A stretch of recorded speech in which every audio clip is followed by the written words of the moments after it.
Hi, this is Dr. Greg Gillum, CEO of Human Fusion, and welcome to part 2 of why you should write down your company's unwritten rules. So in the first video, we talked a lot about why this behavior exists, right? I mean, there's all kinds of different ways that unwritten rules are communicated throughout companies. And the idea is to make sure that we kind of uncover them, kind of expose them, and then deal with them appropriately. And so in this final video, we're going to talk about 3 ways this author suggests we can do that. Number 1 is to write them out. So by their very nature, unwritten rules are just in people's heads. So get them on paper. So for instance, is the leadership style around the company one that does not invite you to participate in it? Or is the psychological safety very high, where everyone can kind of speak into the ideas and the leader's opinions and things like that? So that's one idea. Are promotions fairly made and vetted out, or is there favoritism or nepotism or whatever might be going on? So that's an unwritten kind of rule. What about communication strategy? We say that we value culture, we value family, but everybody's answering emails all throughout the evening and all weekend long, so it doesn't send the right messages. So those are types of things where we need to really write out the rules. Ask your rank and file employees what they think the company norms are. You might be surprised. Number 2, challenge accepted norms.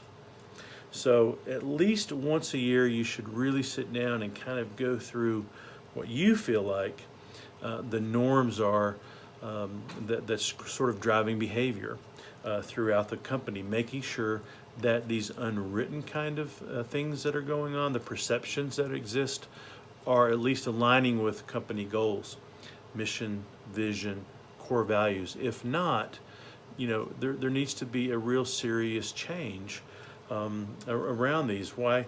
If employees are holding false perceptions about what's going on, then implement an internal communications plan that really gets at changing some of these behaviors. I mean, like really changing them. So emphasizing education, making sure that leaders from all over the company are getting involved so that they, the employees can see how seriously management is actually taking this idea.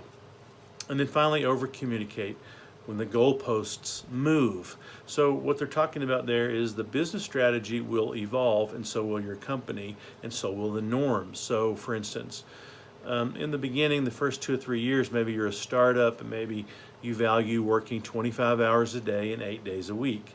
But now that you're moving into more of a mature growth cycle in the business, maybe you can now back off a little, have more time for celebration, more time for recreation or recreation, those types of things. So, maybe the company now values stability and efficiency and being calm in the marketplace rather than being turbulent and chaotic and, an emergent kind of strategy. So as your strategy changes, your cultural norms will as well. But it's not simply enough to just talk about these things. You really have to focus on them. You really have to drive them, just like any other change management initiative. There's going to be a lot of repetition involved. So every company memo, every all hands meeting, every senior management meeting, you need to cascade down those communications that these were agenda items on our staff meeting, and this is what we're continuing to believe in. This is what we're continuing to expect as far as behaviors go, so that you're not ignoring these unwritten rules. You're actually making every effort to expose them and to make them known. All right, hope that helps. If you like management-related videos like this, please subscribe to Human Fusion. Like our channel, share it abundantly, and we'll keep you up to date on all the latest trends that are affecting you as a manager and your management practice.